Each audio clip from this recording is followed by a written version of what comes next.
La palabra Ivana Sestao de Flax Uruguay, quien nos va a contar, quien va a hablar sobre otros ejemplos de nuevos espacios, movimientos y acciones de incidencia política. Y después habilitamos algunas preguntas en los minutos que nos queden. Bien, muchas gracias. Si se escucha mal por el micrófono o algo que esté tocando, me avisan, ¿sí? Bueno, vamos a hablar un poco de Internet, redes sociales y nos vamos a enfocar en género y organizaciones de mujeres.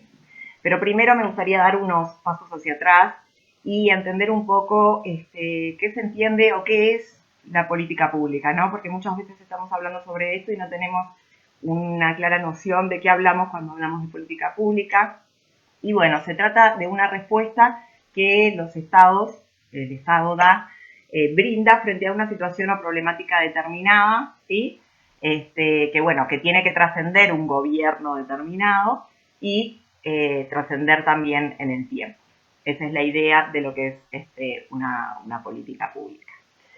También tenemos que entender algunas nociones que son, por ejemplo, agenda pública y agenda gubernamental. La agenda pública es lo que está, lo que se habla en la calle, ¿verdad? ¿De qué habla la gente? ¿Cuáles son sus preocupaciones? Esto hay varias mediciones que se realizan al respecto. Hoy, por ejemplo, una de las mayores preocupaciones tiene que ver con el empleo a raíz de la pandemia y también con la salud.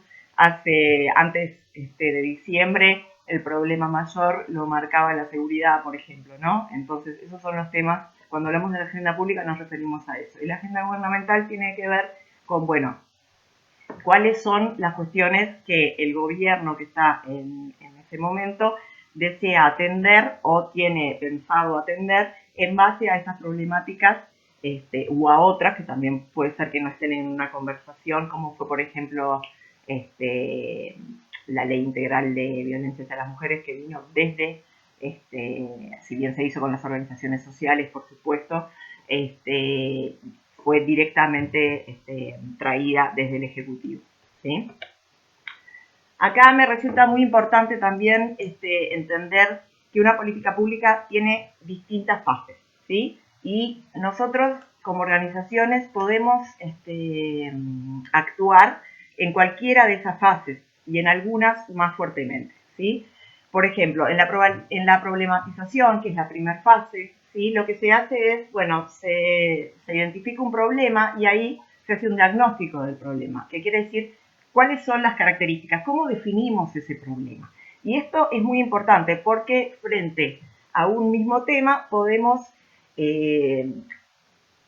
colocar distintos puntos de vista sobre cuál es la causa, por ejemplo, y por lo tanto de eso va a depender todo el resto de la política. Entonces es muy importante poner foco y hacer un diagnóstico de cuál es el problema. Todo, por ejemplo, ¿no?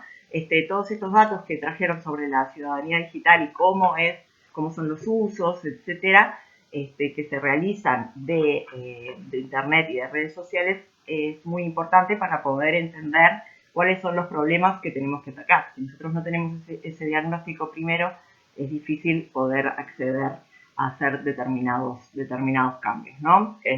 Pero bueno, de repente el problema, no sé, podemos poner ejemplos, el ejemplo de la seguridad, por ejemplo, ¿no? Podemos entender que se trata de un problema que tiene que ver con cuestiones relativas a la economía, o podemos entender que se trata de cuestiones por falta de mano dura, entre comillas, como se ha dicho, o podemos entender que es multicausal, entonces intentamos atender estas cuestiones, podemos verlo desde muchos lugares, ¿verdad? Entonces, dependiendo de cuál lugar es donde vamos a actuar. En ese sentido, la incidencia como organizaciones sociales es fundamental. ¿Por qué? Porque nosotros podemos establecer allí nuestro punto de vista y nuestro posicionamiento con respecto a ese tema. Y también ejercer presión y introducir antes de la problematización determinados temas en agenda, ¿sí? Entonces, ¿cómo podemos hacerlo? A través del uso, por ejemplo, de diversos medios de comunicación, y entre ellos podemos hablar de Internet y de las redes sociales, ¿no? Ahora después vamos a ver un ejemplo claro de esto, pero es muy importante que nosotros tengamos en cuenta esto, y para eso tenemos que tener socios que pueden ser otras organizaciones sociales a través de las cuales nosotros podemos trabajar en conjunto, ¿sí?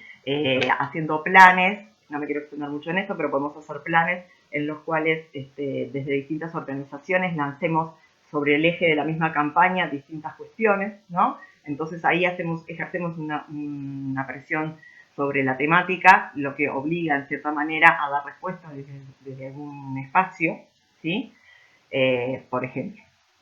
Después está la fase de formulación, que bueno, de todas las alternativas que hay que yo puedo tomar para solucionar este problema, ¿cuál voy a elegir? Ahí también es fundamental también estar presentes y en el tema de la incidencia, esto tiene mucho que ver también con el lobby que podamos hacer, con la relación que tengamos con los medios masivos de comunicación, y en este sentido es fundamental establecer unos buenos lazos con ellos, y también podemos hacer campañas en redes sociales que sean levantadas por los medios masivos y así lleguemos a otros lugares, como lo contaban las personas de pensamiento colectivo, por ejemplo, ¿no? Ellos lanzaron en YouTube, creo que fue, y a partir de ahí fueron levantados por los medios de comunicación y eso ayudó a la viralización. Seguramente si hubiera quedado solamente en las redes, eso no hubiera sucedido porque ellos recién comenzaban, entonces no tenían no era muy masivo. Entonces, esto a tomarlo en cuenta y a tomar la relación con los medios como aliados y también lo que decía Selmira, ¿no? Trabajar con ellos y concientizarles sobre las distintas problemáticas y enseñarles también cómo podemos, cuál es nuestro punto de vista, cuál es el trabajo de nuestra organización y por qué es importante la temática que estamos trabajando. Bueno, en el diseño también podemos colaborar, evidentemente, una vez que ya se tomó la decisión, por ejemplo, teniendo reuniones antes de las promulgaciones de las leyes, a ver si podemos incidir de alguna manera en el diseño específico de determinadas acciones, también estar ahí, ¿no? La presencia y, de nuevo, el lobby es fundamental para poder ejercer presión y que se realicen y tener incidencia en las políticas que luego se realicen. Después tenemos la implementación, que es, bueno, cómo se están desarrollando estas políticas. Y ahí también tenemos, como organizaciones de la sociedad civil, un rol de vigilancia, ¿no? Bueno, ¿esto cómo se está haciendo? ¿De qué manera? Quizás se puede mejorar de esa forma y aportar también desde ese lugar, ¿no? Y en la etapa de implementación se supone que también debe haber una evaluación en los distintos momentos, que eso no siempre sucede, pero si no lo hay, bueno, presionar para que exista esta evaluación, ¿sí? Después tenemos, y después la evaluación final, que ahí lo que podemos hacer es, si bien no podemos incidir en lo que es la evaluación, sí podemos dar una lectura desde nuestro lugar de cuál es esta situación. Bueno, ¿cuáles actores tienen incidencia en las políticas públicas? Por supuesto, los poderes del Estado, las instituciones y las organizaciones estatales, los partidos políticos, las ONG y OSC, la academia, los sindicatos, las cámaras empresariales, los medios de comunicación, como les decía, es fundamental. Y en lo digital, el Estado, las leyes que rijan a través de ello, y las plataformas, ¿no? También ahora vamos a ver que las plataformas tienen mucha incidencia en lo que vemos y en lo que no vemos, y quiénes son los usuarios, las usuarias y los usuarios, ¿no? Tener en cuenta también todas estas personas. Me gustaría dar un ejemplo que tiene que ver con varones de, más allá de lo que pensábamos de la acción, me parece que es válido traerlo a colación. ¿Por qué? Porque fue unas campañas que se realizaron de forma bastante orgánica, digamos, ¿no? Surgió primero todo lo que tiene que ver con lo de la Facultad de Medicina, ¿no? Lo vi en la FEM, y a partir de ahí empezaron a salir varones del carnaval, varones del rock, varones de ¿no? Y bueno, ¿qué pasó con eso? Eso fue tomado no solamente en lo que es la red, no quedó únicamente en la red, sino que fue tomado por los medios de comunicación y allí se trabajó sobre estas temáticas. Esto además hizo Ya venían trabajando en el caso puntual de varones del carnaval, en algunos casos que tenían que ver con esto, con algunos abusos a menores, pero bueno, realmente se tomó una acción puntual a partir de la Intendencia, suspendiendo, por ejemplo, la actividad de lo que fue el Carnaval de las Promesas, ¿no? Entonces, bueno, aquí vemos el grado de incidencia que podemos llegar a tener haciendo una campaña que tenga, una campaña que termine siendo exitosa. Y podemos ver que no solo se limitó a eso, sino que el día 26 de este mes se lanzó esta campaña por parte de la Intendencia de Montevideo. A ver si la pueden escuchar.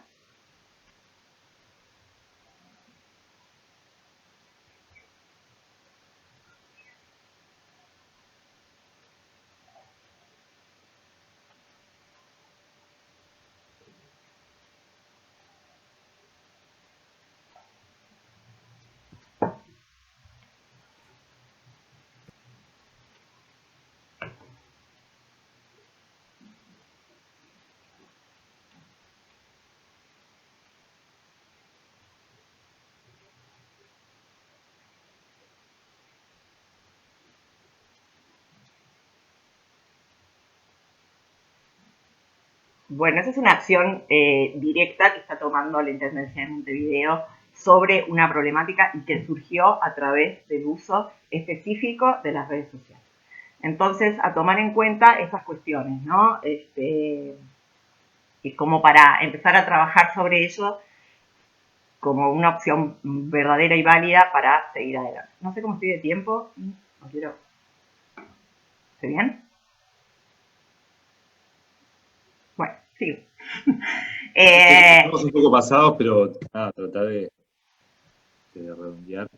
Bueno, entonces voy a ir directamente a voy a ir directamente a algunas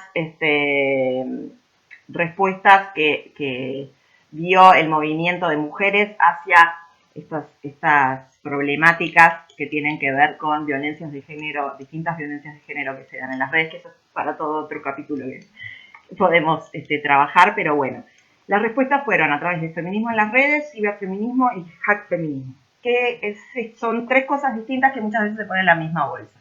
Feminismo en las redes tiene que ver con esto, por ejemplo, de varones del carnaval, ¿no? Expresar a través de las redes sociales las cuestiones que nosotras vemos en la vida diaria,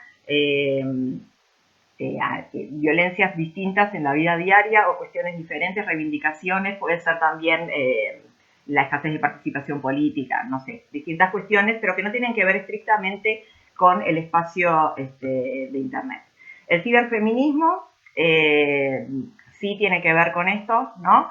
Con hablar de cuestiones que nos pueden estar pasando en la red, como violencias específicas, cómo cuidarnos, cómo hacer que no nos puedan hackear el celular, protección, ¿no? Distintos tipos de protecciones que podemos tener las mujeres en ataques específicos que tenemos por el hecho de ser mujer. Y después el hack feminismo se trata de otra cuestión que es específicamente tiene que ver con la libertad de la red, ¿no? Que no tengamos vigilancia, tiene mucho más que ver con la brecha digital que se da en quienes producen la Internet, quiénes son las personas que hacen los algoritmos, que hacen las plataformas, que en general son varones. ¿Ah? Entonces, en estas respuestas tenemos algunos ejemplos acá que los van a poder ver igual porque va a quedar la presentación. Estos son de Uruguay, este es de Barcelona, ¿sí? Sobre este último punto que estábamos hablando, que son todas acciones interesantes. Esta es activismo feminista digital que se ocupa de estas tres temáticas y es realmente muy, muy interesante. Así que bueno, nada. Queda para otro momento la ciberviolencia contra las mujeres porque es largo. Muchas gracias.